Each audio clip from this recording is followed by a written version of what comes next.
AI ഇന്ന് ലോകത്തെ എല്ലാ മേഖലകളിലും ഇടപെടുകയാണ്. എന്തിനും ഏതിനും AI ഉപയോഗിക്കാൻ തുടങ്ങിയവരായി ജനങ്ങൾ മാറുകയും ചെയ്തു. അനുദിനം വളർന്നുകൊണ്ടിരിക്കുന്ന ഈ ഒരു സാങ്കേതിക വിദ്യയെപ്പറ്റി കൂടുതൽ അറിവ് നേടുകയും അനിവാര്യമാണ്. ഇതിന് ലക്ഷ്യം വെച്ച് നിരവധി പരിപാടികളാണ് നടന്നുകൊണ്ടിരിക്കുന്നത്. ഇതിന്റെ ഭാഗമായാണ് ദക്ഷിണേന്ത്യയിലെ ഏറ്റവും വലിയ AI ഉച്ചകോടി നടന്നത്. ദില്ലിയിലെ ഭാരത് മണ്ഡപത്തിലാണ് ഉച്ചകോടി നടന്നത്. 4 ദിവസം നീണ്ടുനിന്ന സമ്മിറ്റിൽ 100-ലധികം രാജ്യങ്ങളിൽ നിന്ന് രാഷ്ട്രതലവന്മാർ, ഭരണകർത്താക്കൾ, നയരൂപീകരണ വിദഗ്ധർ എന്നിവരും പങ്കെടുത്തിരുന്നു. 300-ലധികം പ്രമുഖ AI കമ്പനികൾ പങ്കാളികളാകുന്ന സാങ്കേതിക പ്രദർശനവും ഉച്ചകോടിയിൽ നടന്നു എന്നതും പ്രശംസനീയം തന്നെയാണ്. AI പുതിയ നയം, പുതിയ കണ്ടെത്തലുകൾ, നടപ്പാക്കൽ എന്നിവയെല്ലാം ഒരു കുടക്കീഴിൽ ഒരുമിച്ച് കൊണ്ടുവരിക എന്ന ലക്ഷ്യത്തോടെയാണ് നിർമ്മിത ബുദ്ധിയുടെ ഉച്ചകോടിക്ക് ഇന്ത്യ സാക്ഷ്യം വഹിച്ചത്. 2027 ആർട്ടിഫിഷ്യൽ ഇന്റലിജൻസ് വിപണി $17 ബില്യൺ കടക്കുമെന്ന് പ്രതീക്ഷിക്കുന്ന ഇന്ത്യയെ സംബന്ധിച്ചിടത്തോളം ഈ ഉച്ചകോടി ഒരു നയതന്ത്ര വിജയത്തേക്കാൾ വലുതാണ്. 800 ദശലക്ഷം ഇന്റർനെറ്റ് ഉപയോക്താക്കൾ, കുതിച്ചുയർന്ന സ്റ്റാർട്ടപ്പ് രംഗം, ലോകോത്തര ഡിജിറ്റൽ പബ്ലിക് ഇൻഫ്രാസ്ട്രക്ചർ എന്നിവ ഉപയോഗിച്ച് ഇന്ത്യ നവീകരണത്തിനും സ്വാധീനത്തിനും ഇടയിലുള്ള പാലമായി സ്വയം സ്ഥാനം പിടിച്ചിട്ടുണ്ട്. എന്തൊക്കെയാണ് ഉച്ചകോടിയിൽ പ്രധാനമായി നടന്നതെന്ന് നോക്കാം വിശദമായി ടെക് ടോക്കിലൂടെ.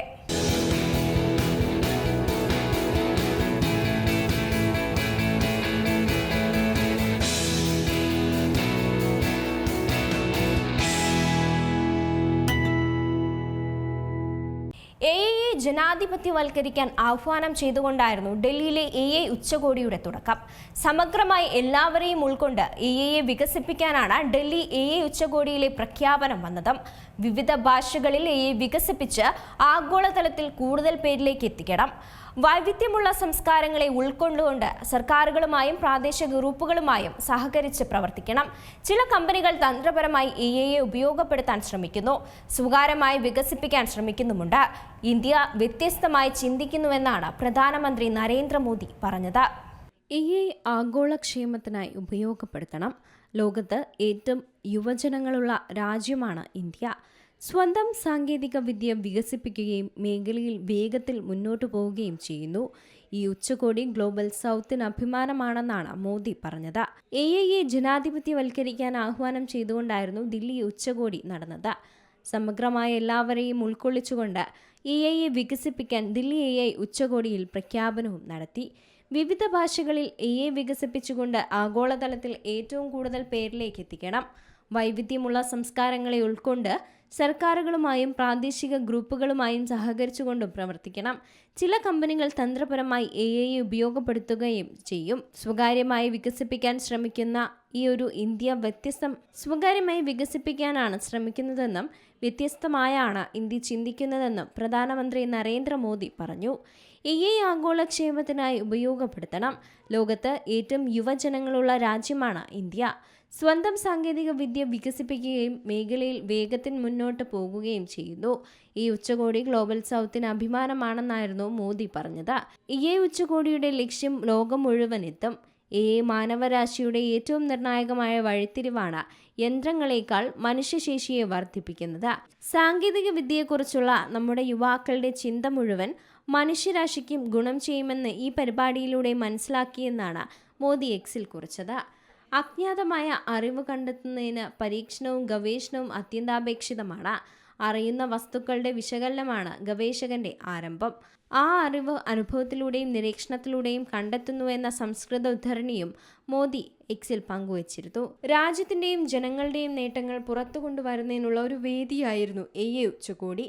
പല രാജ്യങ്ങളിലെ നേതാക്കളും വ്യവസായികളും സ്റ്റാർട്ടപ്പ് മേഖലകളിൽ നിന്നുള്ളവരുമെല്ലാം ഉച്ചകോടിയിൽ പങ്കെടുക്കാനായി എത്തിയെന്നതും റേഡിയോ പരിപാടിയായിരുന്ന മൻ കി ബാത്തിലൂടെയാണ് പ്രധാനമന്ത്രി പറഞ്ഞത്. ഭാവിയിൽ ലോകം AI ശക്തി എങ്ങനെ ഉപയോഗിക്കുമെന്നതിൽ ഈ ഉച്ചകോടി ഒരു വഴിത്തിരിവാണ്. ലോക നേതാക്കളെ കാണാനുള്ള അവസരം തനിക്ക് ലഭിച്ചു. അവർക്ക് മുന്നിൽ നിരവധി നൂതനാശയങ്ങൾ പ്രദർശിപ്പിച്ചുവെന്നും മോദി പറഞ്ഞു. നിർമ്മിത ബുദ്ധിയുടെ സാധ്യതകളിലും നൂതനാശയങ്ങളിലും ശ്രദ്ധ കേന്ദ്രീകരിച്ച് ഫെബ്രുവരി 16 മുതൽ 20 വരെയായിരുന്നു ന്യൂഡൽഹിയിലെ ഭാരത് മണ്ഡപത്തിൽ AI ഉച്ചകോടി നടന്നത്. 20 രാഷ്ട്ര നേതാക്കളും 45 രാജ്യങ്ങളിലെ മന്ത്രിമാരുമൊക്കെ ഉച്ചകോടിയിൽ പങ്കെടുത്തിരുന്നു. നിക്ഷേപ സാധ്യതകൾ, ഗവേഷണ പങ്കാളികൾ തുടങ്ങിയ മേഖലയിലെ AI സംവിധാനങ്ങളുടെ വളർച്ചയെക്കുറിച്ചും ഉച്ചകോടിയിൽ ചർച്ചയായിരുന്നു. നിർമ്മിത ബുദ്ധിയുടെ സാധ്യതകൾ പ്രയോജനപ്പെടുത്തുന്നതോടൊപ്പം തന്നെ നവീകരണം, ഉത്തരവാദിത്ത ഭരണം, വിദേശ രാജ്യങ്ങളുമായുള്ള ബന്ധം എന്നിവ വളർത്തിയെടുക്കുന്നതിനുള്ള സഹകരണ തന്ത്രങ്ങൾ രൂപപ്പെടുത്തുക എന്നതായിരുന്നു ഇന്ത്യ AI ഇംപാക്ട് ഉച്ചകോടി 2026 ലക്ഷ്യമിട്ടത്. 2023 UK, 2024 ദക്ഷിണ കൊറിയ, 2025 ഫ്രാൻസ് എന്നിവിടങ്ങളിലാണ് ഇതിനു മുമ്പ് AI ഉച്ചകോടികൾ നടന്നിട്ടുള്ളത്. ഇന്ത്യ AI ഇംപാക്ട് ഉച്ചകോടിയുടെ 4ാം പതിപ്പാണ് ഇന്ത്യയിൽ നടന്നത്. ഉച്ചകോടിയിൽ ഡിജിറ്റൽ സാങ്കേതികവിദ്യ, വ്യാപാരം, സംസ്കാരം, ടൂറിസം, സമുദ്ര സഹകരണം എന്നിവയിലുടനീളം പങ്കാളിത്തം ശക്തിപ്പെടുത്തുന്നതിനൊപ്പം തന്നെ കൃത്രിമ ബുദ്ധിയുടെ ധാർമ്മികവും സാമൂഹികവുമായ പ്രത്യാഘാതങ്ങളും ചർച്ചയാവുകയാണ്. നിർമ്മിത ബുദ്ധിയുടെ കളികൾ ലോകം കാണാനിരിക്കുന്നതേയുള്ളൂ എന്നാണ് ആന്ത്രോപിക് CEO ഡാരിയോ അമോദി പറയുന്നത്. നിർമ്മിത ബുദ്ധിയിൽ സാം ഓൾട്ട്മാന്റെ OpenAIയുമായി കടുത്ത മത്സരത്തിലുള്ള കമ്പനിയാണ് ആന്ത്രോപിക്. ഡാരിയോ മുന്നോട്ട് വയ്ക്കുന്ന ഒരു പാഠമുണ്ട്. അത് എന്താണെന്ന് നോക്കാം. നിർമ്മിത ബുദ്ധി അഥവാ AIയുടെ കളികൾ ലോകം കാണാൻ ഇരിക്കുന്നതേയുള്ളൂ എന്നാണ് ആന്ത്രോപിക് CEO ഡാരിയോ അമോദി അടക്കം പറയുന്നത്. നിർമ്മിത ബുദ്ധിയിൽ സാം ഓൾട്ട്മാന്റെ OpenAIയുമായി കടുത്ത മത്സരത്തിലുള്ള കമ്പനിയാണ് ആന്ത്രോപിക്. ഡാരിയോ മുന്നോട്ട് വയ്ക്കുന്ന ഒരു കാഴ്ചയുണ്ട്. വർഷം 2027. രാത്രിക്ക് രാത്രി പുതിയൊരു രാജ്യം പ്രത്യക്ഷപ്പെടുന്നു. 5 കോടി ജനങ്ങളുണ്ട്. ഓരോരുത്തരും ഒരു നോബൽ സമ്മാന ജേതാവിനേക്കാൾ മിടുക്കുള്ളവരാണ്. ഏതൊരു മനുഷ്യജീവിയേക്കാളും 100 ഇരട്ടി ചിന്താശേഷിയുള്ളവർ. അവർക്ക് ഉറക്കം ആവശ്യമില്ല.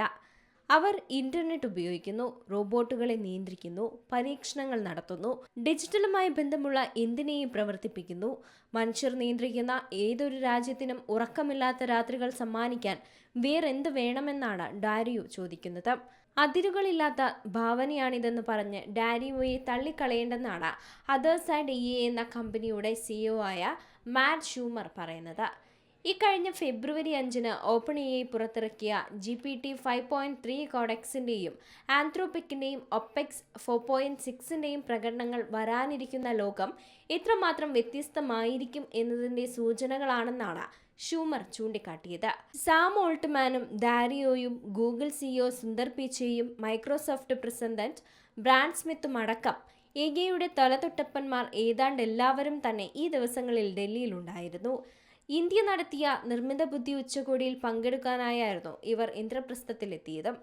20ഓളം രാജ്യങ്ങളിൽ നിന്നുള്ള നേതാക്കളും 100ഓളം രാജ്യങ്ങളിൽ നിന്നുള്ള സാങ്കേതിക വിദ്യ വിദഗ്ധരും പങ്കെടുത്ത AI ഉച്ചകോടി ഇന്ത്യക്ക് മാത്രമല്ല ലോകത്തിനൊന്നാകെ തന്നെ നിർണായകമാവുന്ന നയരൂപീകരണ വേദിയായിട്ടുണ്ട്. പ്രതീക്ഷകളുടെയും ആശങ്കകളുടെയും ഖനിയായാണ് AI വിശേഷിപ്പിക്കപ്പെടുന്നത്. അർബുദമടക്കമുള്ള മാരക രോഗങ്ങളുടെ നിവാരണത്തിന് AI വഴിയൊരുക്കിയേക്കും. മനുഷ്യ വിജ്ഞാനത്തിൻ്റെയും അതിരുകൾ ഇതിനു മുമ്പ് ഒരിക്കലും ദൃശ്യമായിട്ടില്ലാത്ത വിധത്തിലാണ് AI വികസിപ്പിക്കുന്നത്. നിയമം, finance, accounting, medicine, software engineering, content നിർമ്മാണം എന്നീ മേഖലകളിലെല്ലാം തന്നെ അതിവേഗത്തിൽ കാര്യങ്ങൾ ചെയ്തു തീർക്കാനും AIക്ക് സാധിക്കും. കൂടുതൽ സമ്പത്ത്, കൂടുതൽ വിനോദം, കൂടുതൽ വിശ്രമം എന്നൊക്കെയുള്ള വാഗ്ദാനങ്ങൾ ടെക് കമ്പനികൾ ഉയർത്തുന്നുണ്ട്. അതേസമയം തന്നെ AI വരുത്തിവെക്കുന്ന പ്രതിസന്ധികൾ മാനവ സമൂഹത്തിന്റെ അതിജീവനത്തിന് ഭീഷണിയാകുമോ എന്നുള്ള ആശങ്കകളും അസ്ഥാനത്തല്ല. വ്യവസായ വിപ്ലവം, കാർഷിക വിപ്ലവം മാറ്റിമറിച്ചതുപോലെയാവില്ല AI മനുഷ്യ സമൂഹത്തെ മാറ്റിത്തീർക്കുന്നതെന്നും തൊഴിലിടങ്ങളടക്കം മനുഷ്യരുടെ സമസ്ത ജീവിത വ്യവഹാരങ്ങളിലും വൻതോതിലുള്ള അട്ടിമറികൾക്കുള്ള സാധ്യത ഏറെയാണെന്നുമാണ് വിലയിരുത്തിയിട്ടുള്ളത്. ChatGPTയുടെ ഏറ്റവും പുതിയ രൂപം നിർമ്മിക്കുന്നതിൽ അതിന്റെ പഴയ രൂപത്തിന് നിർണായക പങ്കുണ്ടായിരുന്നുവെന്നാണ് OpenAI പറയുന്നത്. സ്വന്തം പുനർനിർമ്മിക്കാനാവുന്ന മികവിലേക്ക് AI എത്തുകയാണെന്നതർത്ഥം. മനുഷ്യൻ സൃഷ്ടിച്ച AI മനുഷ്യനെ സൃഷ്ടിക്കുമോ എന്ന ചോദ്യം പ്രസക്തമാവുന്നത് രക്തവും മാംസവുമുള്ള ജൈവ മനുഷ്യനെ സൃഷ്ടിക്കുമോ എന്ന അർത്ഥത്തിലല്ല, മറിച്ച് മനുഷ്യരുടെ മാനസിക വ്യാപാരങ്ങൾ ഏറ്റെടുക്കാൻ AIക്ക് ആവുമോ എന്നുള്ള ആശങ്കയിലാണ്. ഡൽഹിയിൽ നടന്ന ഇന്ത്യ AI ഇംപാക്ട് ഉച്ചകോടി പ്രമുഖരുടെ പ്രഖ്യാപനങ്ങൾ കൊണ്ട് സവിശേഷമാവുകയാണ്. കഴിഞ്ഞ ദിവസം ആഗോള പ്രമുഖരായ ആന്ത്രോപിക്കുമായി സഹകരണം ഉറപ്പാക്കാൻ ഇൻഫോസിസിന് സാധിച്ചിരുന്നു. എന്നാൽ OpenAI കൂടെ കൂട്ടിയത് ടാറ്റയാണ്. ടാറ്റയുടെ ഡാറ്റാ സെന്റർ ബിസിനസിന്റെ ഇന്ത്യയിലെ ആദ്യ ക്ലയന്റ് ആയിരിക്കും OpenAI. പ്രമുഖർ സഹകരണങ്ങൾ കൊണ്ട് ശ്രദ്ധ നേടുമ്പോൾ റിലയൻസ് പുതിയ നിക്ഷേപ നീക്കങ്ങൾ കൊണ്ടാണ് ചർച്ചയാകുന്നത്. റിലയൻസ് ഇൻഡസ്ട്രീസ് ചെയർമാനും മാനേജിംഗ് ഡയറക്ടറുമായ മുകേഷ് അംബാനി വമ്പൻ നിക്ഷേപ പദ്ധതിയാണ് പ്രഖ്യാപിച്ചിരിക്കുന്നത്. ഇന്ത്യയുടെ AI പരിവർത്തനം ശക്തവും കൂടുതൽ കാര്യക്ഷമവുമാക്കുകയാണ് ഈ നിക്ഷേപത്തിന്റെ ലക്ഷ്യം. അടുത്ത 7 വർഷത്തിനുള്ളിൽ 10 ലക്ഷം കോടി രൂപ നിക്ഷേപം AI-യിൽ നടത്തുമെന്നാണ് റിലയൻസും അതിന്റെ ഡിജിറ്റൽ വിഭാഗമായ ജിയോയും പ്രഖ്യാപിച്ചിരിക്കുന്നത്. ഡൽഹിയിൽ നടന്ന ഇന്ത്യ AI ഇംപാക്ട് ഉച്ചകോടി പ്രമുഖരുടെ പ്രഖ്യാപനങ്ങൾ കൊണ്ട് സവിശേഷമായിരുന്നു. കഴിഞ്ഞ ദിവസം ആഗോള പ്രമുഖരായ ആന്ത്രോപിക്കുമായി സഹകരണം ഉറപ്പാക്കാൻ ഇൻഫോസിസിന് സാധിച്ചിരുന്നു. എന്നാൽ അത് കഴിഞ്ഞ് ഓപ്പൺ AI കൂടെ കൂട്ടിയത് ടാറ്റയാണ്. ടാറ്റയുടെ ഡാറ്റാ സെന്റർ ബിസിനസിന്റെ ഇന്ത്യയിലെ ആദ്യ ക്ലയന്റ് ആയിരിക്കും ഈ ഓപ്പൺ AI. ഹ്രസ്വകാല ലാഭമോ മൂല്യനിർണ്ണയമോ ലക്ഷ്യമിട്ടുള്ളതാകില്ല ഈ നിക്ഷേപമെന്നാണ് അംബാനി വ്യക്തമാക്കിയത്. ഇതിനെ ഒരു ഊഹ കച്ചവടമായി കാണേണ്ടതില്ല. നിലനിൽക്കുന്ന സാമ്പത്തിക മൂല്യം കെട്ടിപ്പടുക്കുന്നതിനും ഇന്ത്യയുടെ തന്ത്രപരമായ പ്രതിരോധശേഷി ശക്തിപ്പെടുത്തുന്നതിനും ഈ നിക്ഷേപം ശ്രദ്ധ കേന്ദ്രീകരിക്കും. ക്ഷമയും അച്ചടക്കവുമുള്ള ഒരു സമീപനമായിരിക്കും റിലയൻസ് പിന്തുടരുക. ഇന്ത്യയുടെ ദീർഘകാല ഭാവി കാഴ്ചപ്പാടോടെയാണ് ഈ മൂലധനം രൂപകൽപ്പന ചെയ്തിരിക്കുന്നതെന്നും അംബാനി കൂട്ടിച്ചേർക്കുന്നുണ്ട്. ഇന്ത്യയെ ഇന്റർനെറ്റ് യുഗത്തിൽ നിന്ന് ഇന്റലിജൻസ് യുഗത്തിലേക്ക് മാറ്റാൻ 3 തന്ത്രങ്ങളാണ് അദ്ദേഹം വിഭാവനം ചെയ്തത്. ജിയോ ഇന്ത്യയെ ഇന്റർനെറ്റുമായി ബന്ധിപ്പിച്ചു കഴിഞ്ഞു. ഇനി രാജ്യത്തെ ഇന്റലിജൻസ് യുഗത്തിലേക്ക് നയിക്കുമെന്നാണ് മുകേഷ് അംബാനി പറഞ്ഞത്. ഓരോ പൗരനും വിവിധ മേഖലകൾക്കും സർക്കാർ സേവനങ്ങൾക്കും AI ഉപയോഗപ്രദമാക്കുക എന്നുള്ളതാണ് ലക്ഷ്യം.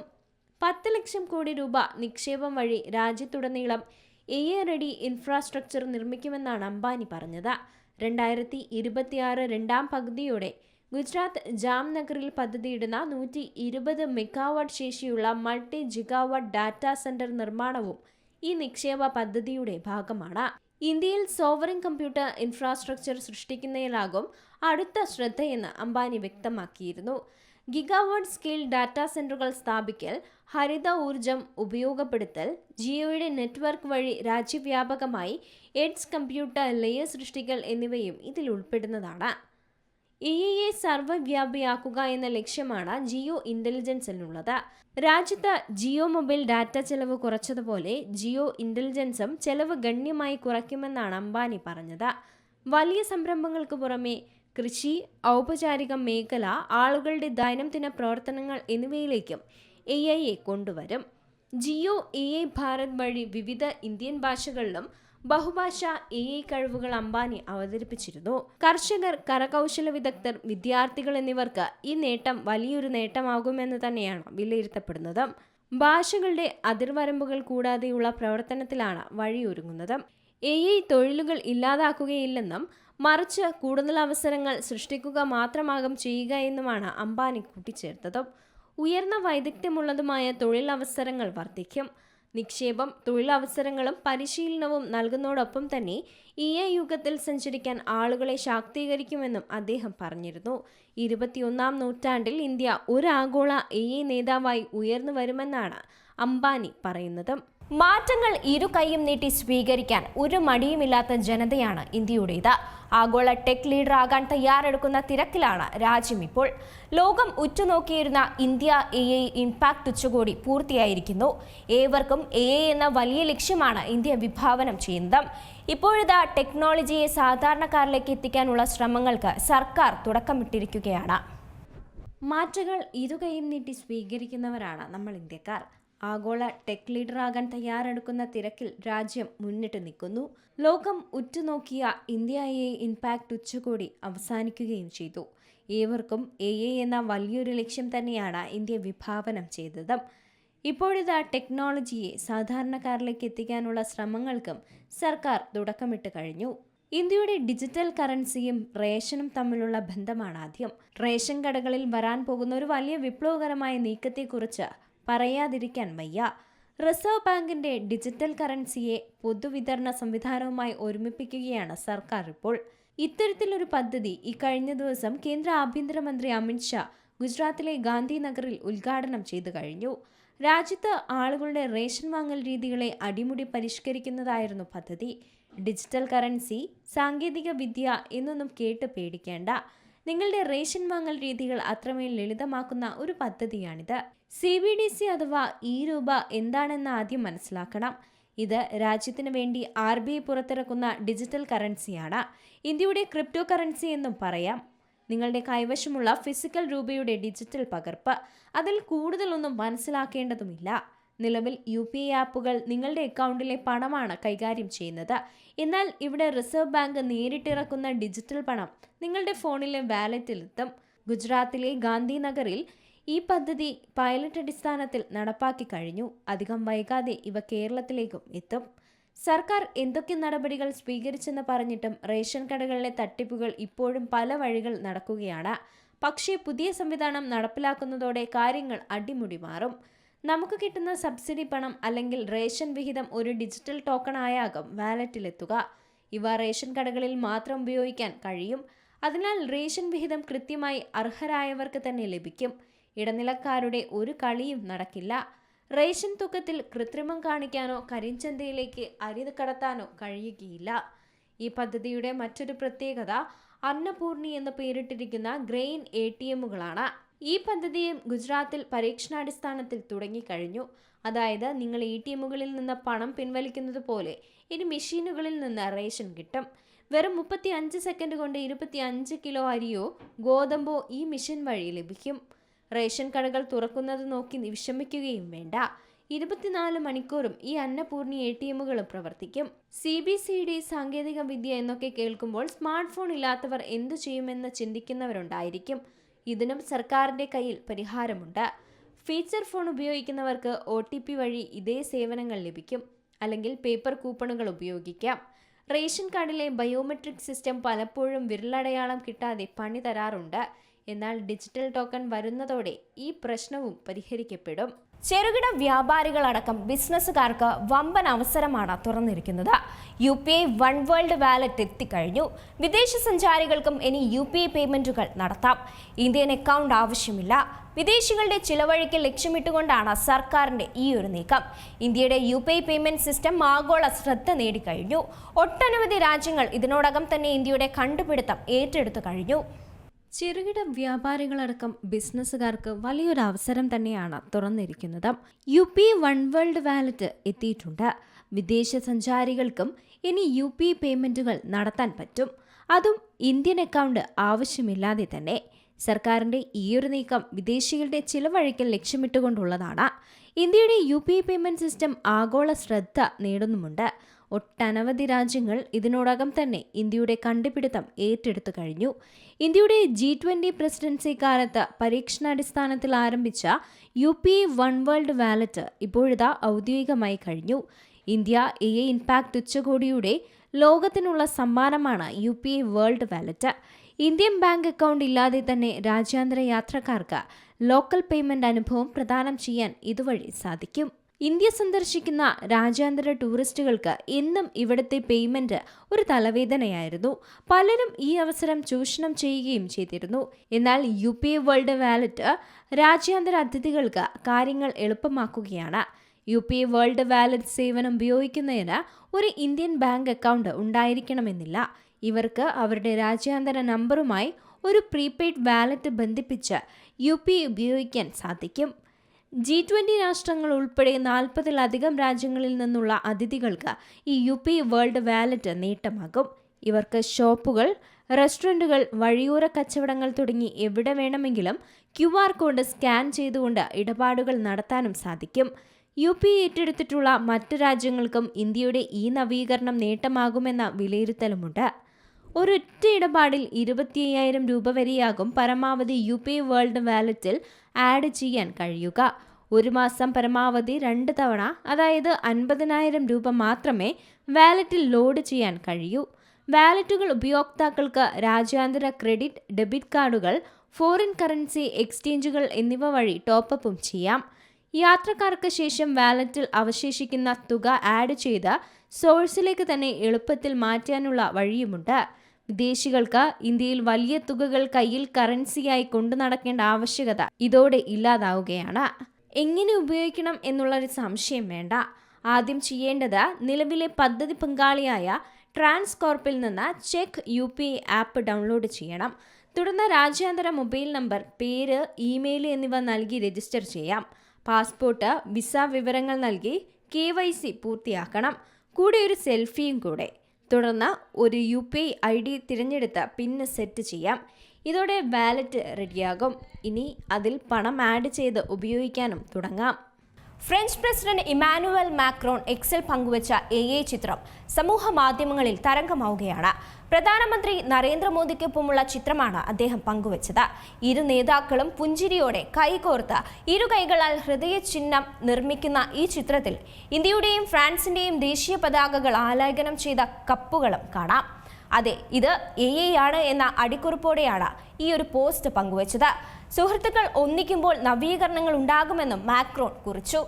ഫ്രഞ്ച് പ്രസിഡന്റ് ഇമ്മാനുവൽ മാക്രോൺ എക്സിൽ പങ്കുവച്ച AI ചിത്രം സമൂഹ മാധ്യമങ്ങളിൽ തരംഗമായിക്കൊണ്ടിരിക്കുകയാണ്. പ്രധാനമന്ത്രി നരേന്ദ്രമോദിക്കൊപ്പമുള്ള ചിത്രമാണ് അദ്ദേഹം പങ്കുവച്ചിരുന്നത്. രണ്ട് നേതാക്കളും പുഞ്ചിരിയോടെ കൈയും കോർത്ത് ഒരു കൈകളാൽ ഹൃദയചിഹ്നം നിർമ്മിക്കുന്ന ഈ ചിത്രത്തിൽ ഇന്ത്യയുടെയും ഫ്രാൻസിന്റെയും ദേശീയ പതാകകൾ ആലേഖനം ചെയ്ത കപ്പുകളും കാണാം. അതെ, ഇത് AI ആണ് എന്ന ഒരു അടിക്കുറിപ്പോടെയാണ് ഈ ഒരു ചിത്രം എക്സിൽ പോസ്റ്റ് ചെയ്തത്. സുഹൃത്തുക്കൾ ഒന്നിക്കുമ്പോൾ നവീകരണങ്ങൾ ഉണ്ടാകുമെന്നും മാക്രോൺ കുറിച്ചിരുന്നു. 3 ദിവസത്തെ സന്ദർശനത്തിനായിരുന്നു ന്യൂഡൽഹിയിലെത്തിയ അദ്ദേഹം AI ഇംപാക്ട് സമ്മിറ്റിൽ പങ്കെടുത്തത്. ഡൽഹിയിലെ all India institute of medical സയൻസിൽ നടന്ന പരിപാടിയിൽ സംസാരിച്ചുകൊണ്ടിരിക്കെയാണ് ആർട്ടിഫിഷ്യൽ ഇന്റലിജൻസിന്റെ ഭാവിയിൽ ഇന്ത്യയും ഫ്രാൻസും ഒരുമിച്ച് നിൽക്കേണ്ടതിന്റെ പ്രാധാന്യം മാക്രോൺ എടുത്തു പറഞ്ഞത്. അമേരിക്കയുടെയും ചൈനയുടെയും AI മാതൃകകളെ അമിതമായി ആശ്രയിക്കുന്നത് ഒഴിവാക്കാൻ ഇരു രാജ്യങ്ങളും ലക്ഷ്യമിടുന്നുണ്ട്. സ്വന്തമായി സമതുലിതമായ മാതൃകകൾ വികസിപ്പിക്കുക എന്നത് ഇന്ത്യയുടെയും ഫ്രാൻസിന്റെയും യൂറോപ്പിന്റെയും പൊതുവായ ലക്ഷ്യമാണെന്നും ഈ മേഖലയിൽ മറ്റുള്ളവരെ മാത്രം ആശ്രയിക്കാൻ ആഗ്രഹിക്കുന്നില്ലെന്നുമായിരുന്നു അദ്ദേഹം വ്യക്തമാക്കിയത്. ഈ മാസം 16 മുതൽ 20 വരെയായിരുന്നു AI ഇംപാക്ട് സമ്മിറ്റ് നടന്നത്. മനുഷ്യർ, ഗ്രഹം, പുരോഗതി എന്നീ 3 പ്രധാന തൂണുകളെ ആസ്പദമാക്കിക്കൊണ്ടാണ് ഈ ഉച്ചകോടി സംഘടിപ്പിച്ചത്. 2025 പാരീസിൽ നടന്ന AI ആക്ഷൻ സമ്മിറ്റ് പോലുള്ള മുൻകാല ആഗോള സംരംഭങ്ങളുടെ തുടർച്ചയായാണ് ഈ ഒരു സമ്മേളനവും നടന്നത്. ആഗോളതലത്തിൽ നടക്കുന്ന ഇത്തരം ചർച്ചകൾ ഉത്തരവാദിത്തമുള്ള AI വികസനത്തിന് അനിവാര്യമാണെന്ന് മാക്രോൺ അഭിപ്രായപ്പെടുന്നുമുണ്ട്. സമ്മിറ്റിന്റെ ഉദ്ഘാടന പ്രസംഗത്തിൽ AI സാങ്കേതിക വിദ്യയുമായി ബന്ധപ്പെട്ട ഇന്ത്യയുടെ വിപുലമായ കാഴ്ചപ്പാടുകൾ പ്രധാനമന്ത്രി നരേന്ദ്രമോദി അവതരിപ്പിച്ചിരുന്നു. എല്ലാവരെയും ഉൾക്കൊള്ളുന്നതും വിശ്വസനീയവുമായ AI വികസനമാണ് ഇന്ത്യ ലക്ഷ്യമിടുന്നതെന്നായിരുന്നു അദ്ദേഹം പറഞ്ഞത്. ഗ്ലോബൽ സൗത്തിൽ നടക്കുന്ന ആദ്യത്തെ പ്രധാന AI സമ്മേളനം കൂടിയായിരുന്നു ഇത്. ഇതിൽ 20-ലധികം രാഷ്ട്ര തലവന്മാരും നിരവധി സാങ്കേതിക വിദഗ്ധരും പങ്കെടുത്തിട്ടുണ്ട്. ഏറ്റവും പുതിയ വാർത്തകളും വിശേഷങ്ങളും വിരൽ തുമ്പിലറിയാൻ Zee മലയാളം ന്യൂസ് എല്ലാ ഡിജിറ്റൽ പ്ലാറ്റ്ഫോമുകളിലും ലഭ്യം.